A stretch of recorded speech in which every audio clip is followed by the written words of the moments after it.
Hello friends, I am Dr. Kalpana for NEET Biology. The topic I am taking today is centrosome and centrioles. Centrosome cell organelle है, non membranous, membrane bound organelle नहीं है और ये केवल animal cells में मिलता है, plant cells में नहीं होता है। एनिमल सेल्स में ये न्यूक्लियस के पास होता है, जैसे इस तरह से ये एनिमल सेल है, ये न्यूक्लियस है।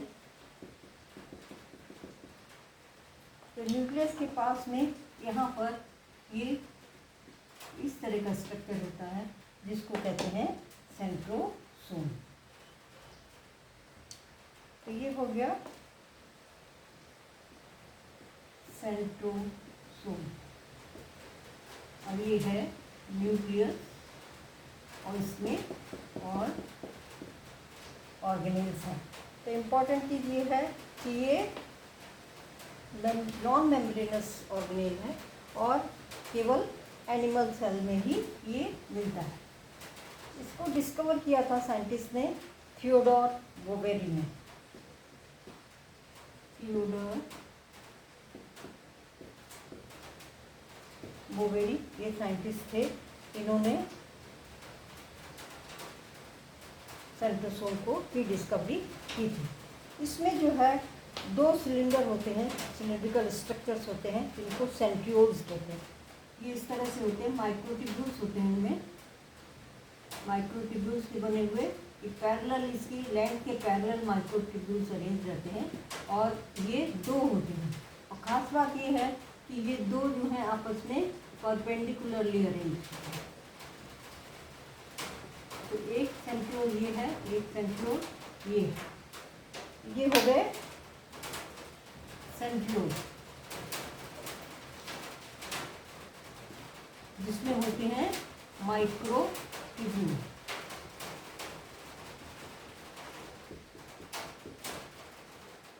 अब इस माइक्रोट्यूब्यूल जो अरेंज हैं ये दोनों सेंट्रियोल, इनके चारों ओर एक पेरी सेंट्रियोलर मटेरियल होता है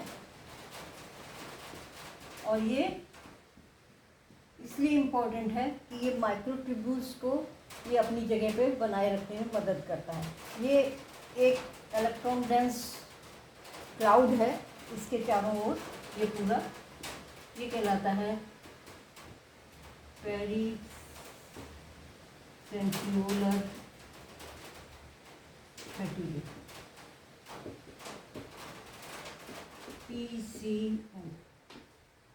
तो ये तो हो गया पूरा मिलके सेंट्रोसोम और इसमें हो गए दो सिलिंड्रिकल शेप के और सेंट्रियोल जो क्या है एक दूसरे के परपेंडिकुलर अरेंज है।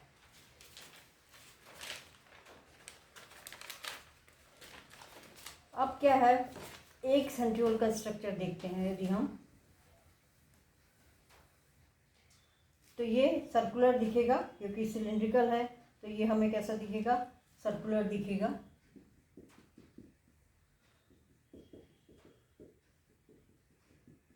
क्रॉस सेक्शन में, और इसमें जो है 9 जो है सिमेट्रिकली अरेंज जो माइक्रोट्यूब्यूल्स होंगे, हर एक में 3-3 माइक्रोट्यूब्यूल्स का एक इसमें अरेंज होंगे इस तरह से 9 जगह, मतलब ट्रिपलेट होगा, 9 ट्रिपलेट होगा माइक्रोट्यूब्यूल्स का,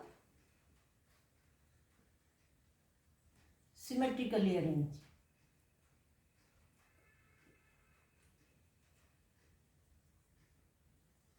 किस तरह से ये अरेंज होंगे, ये इस तरह से 1 2 3, फिर यहाँ पर 1 2 3, हर एक जगह जो है ये इस तरह से सिमेट्रिकली अरेंज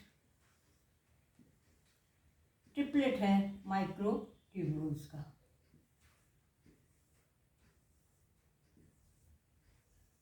सीलिया और फ्लैजिला में हमने पढ़ा था डबलेट्स, 9 उसमें भी थे, उसमें 9+2 अरेंजमेंट था, 2 सेंटर में थे और 9 की ये डबलेट थी। लेकिन यहाँ पर क्या है, ट्रिपलेट है, मतलब 3-3 माइक्रोट्यूब्यूल्स अरेंज हैं इन 9 जगह। तो इसमें भी हैं, वहाँ भी सीलिया और फ्लैजिला में भी 9 जगह थे, लेकिन यहाँ पर क्या है, ये ट्रिपलेट है। तो ये हो गए ट्रिपलेट ऑफ माइक्रोट्यूब्यूल। कैसे? पेरिफेरल, पेरिफेरी में है इसलिए हो गए पेरिफेरल ट्रिपलेट ऑफ माइक्रोट्यूब्यूल्स। यदि हम इसको नंबरिंग कर दें A B C इस तरह से, तो ये आपस में जुड़े रहते हैं। ये ट्रिपलेट जो है ये जुड़े रहेंगे। कैसे जुड़े रहेंगे कि एक का A और एक का C जो है ये जुड़ेगा, क्योंकि ये माइक्रोट्यूब्यूल्स जो हैं ऐसे ही बिखरे हुए नहीं रहेंगे, नहीं तो ये अपनी जगह से डिस्प्लेस हो सकते हैं। तो इसलिए इनको जोड़ने के लिए ये लिंकर्स होते हैं, इनको कहते हैं हम AC linker. AC linker, AC linker क्यों कहा? क्योंकि यदि ये A है ये C है, तो ये एक ट्रिपलेट का A और दूसरे का C जुड़ गया, इसलिए क्या हो गया? ये AC लिंकर हो गया। अब सेंटर में वहाँ सीलिया और फ्लैजिला में दो सिलेंडर्स माइक्रोट्यूब्यूल्स है, यहाँ पर माइक्रोट्यूब्यूल्स नहीं है। यहाँ पर केवल प्रोटीन का क्या है? हब है। एक सेंटर में प्रोटीन इकट्ठा है और ये सब प्रोटीन जो है, इसमें जो प्रोटीन के ये बने होते हैं माइक्रोट्यूब्यूल, ये फ्लैजिलिन के होते हैं। जैसे सीलिया फ्लैजिला में होते हैं वैसे यहाँ पर भी ये होते हैं। और ये हो गया सेंट्रल हब, इसको हम कहेंगे सेंट्रल हब।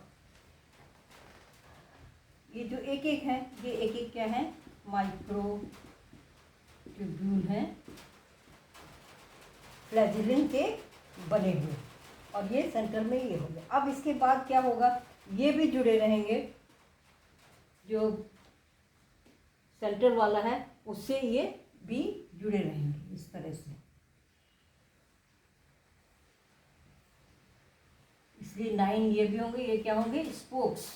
इसीलिए ये स्ट्रक्चर देता है कार्डव्हील का। ये जो स्ट्रक्चर है ये क्या है? कार्डव्हील स्ट्रक्चर है। जैसे कार्ड का व्हील होता है उस तरह का ये स्ट्रक्चर देता है, कार्डव्हील स्ट्रक्चर है। और ये जो है इसके क्या है? ये स्पोक्स है जो सेंटर हब को और ये ट्रिपलेट से जोड़ते हैं। तो ये भी क्या होंगे? 9 होंगे। और इसमें यहाँ पर इस तरह से स्ट्रक्चर होता है जो इसको जोड़ता है सेंट्रल हब से। ये इसीलिए स्ट्रक्चर्स हैं जिससे सारी चीज़ें अपनी पोजीशन में बनी रहे। उनको पिन हेड कहते हैं। वैसे कोई बहुत इम्पोर्टेंट ये जो है स्ट्रक्चर है जहाँ से जुड़े हैं ये कहलाएंगे पिन हेड। तो ये तो हो जाएगा एक एक सेंट्रियोल का स्ट्रक्चर कि किस तरह से उसमें ये माइक्रोट्यूब्यूल्स अरेंज हैं। काफ़ी कुछ ये सीलिया और फ्लैजिला की तरह से ही हैं, थोड़ा सा डिफरेंस है। मेन ये कि यहाँ पर सेंट्रल में कोई नहीं है माइक्रोट्यूब्यूल, और दूसरा ये जो है 9+2 अरेंजमेंट नहीं है, केवल 9 ही है। लेकिन हर एक में क्या है? ट्रिपलेट है। वहाँ डुप्लेट थे, यहाँ पर ये ट्रिपलेट है। तो इस तरह से ये डिफरेंस है उसमें। अब हम देखते हैं इनका फंक्शन क्या है, सेंट्रोसोम का और सेंट्रियोल का फंक्शन क्या है। पहला फंक्शन तो क्या है कि ये जो है forms basal body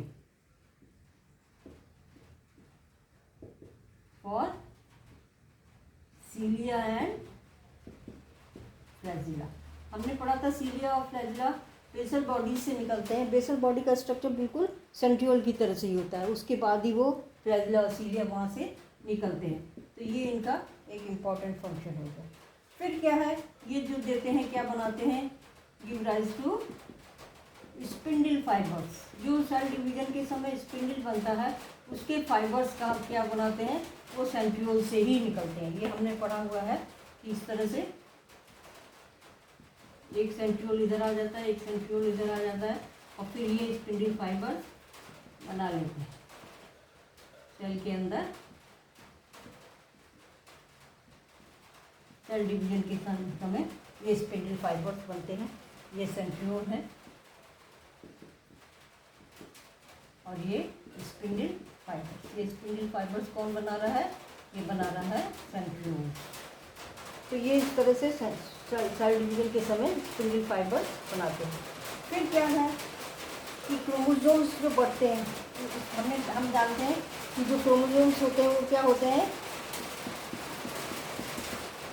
spindle fibre से ही अटैच हो जाते हैं सेंट्रोमियर पे। काइनेटोकोर जो है वो स्पिंडल फाइबर से अटैच हो जाता है, तो वहाँ पर इसलिए क्या होता है, इक्वल डिस्ट्रीब्यूशन हो पाता है, इक्वल डिस्ट्रीब्यूशन ऑफ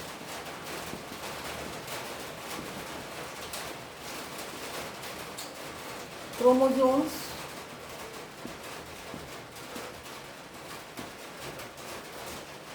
ड्यूरिंग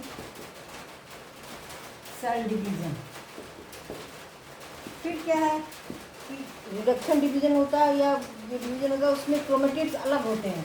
तो जो क्रोमेटिड्स अलग होते हैं वो क्यों होते हैं, क्योंकि ये स्पिंडल फाइबर्स कॉन्ट्रैक्ट करते हैं। जब स्पिंडल फाइबर कॉन्ट्रैक्ट करते हैं तो ये क्रोमेटिड्स जो है वो अलग हो जाते हैं। तो ये separate chromatids during cell division, ये भी इन्हीं का फंक्शन है।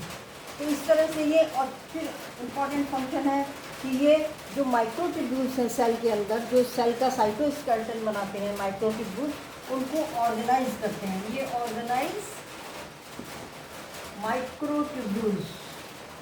माइक्रोट्यूब्यूल्स कौन है, सेल के अंदर सेल का स्ट्रक्चर बनाते हैं। एनिमल सेल में वेक्टर्स तो होती नहीं, तो उसमें स्ट्रक्चर, फिक्स स्ट्रक्चर बना रहे हैं सेल का, उसके लिए क्या होते हैं, माइक्रोट्यूब्यूल्स होते हैं जो इसका क्या बनाते हैं, साइटोस्केलेटन, उसको यही ऑर्गेनाइज करते हैं। तो इस तरह से ये साइटोस्केलेटन बनाते हैं। ये हैं इनके फंक्शन, सेंट्रोसोम और सेंट्रियोल के फंक्शन। आशा है समझ में आ गया हो तो लाइक कीजिए, शेयर कीजिए और चैनल को सब्सक्राइब कीजिए। Thank you.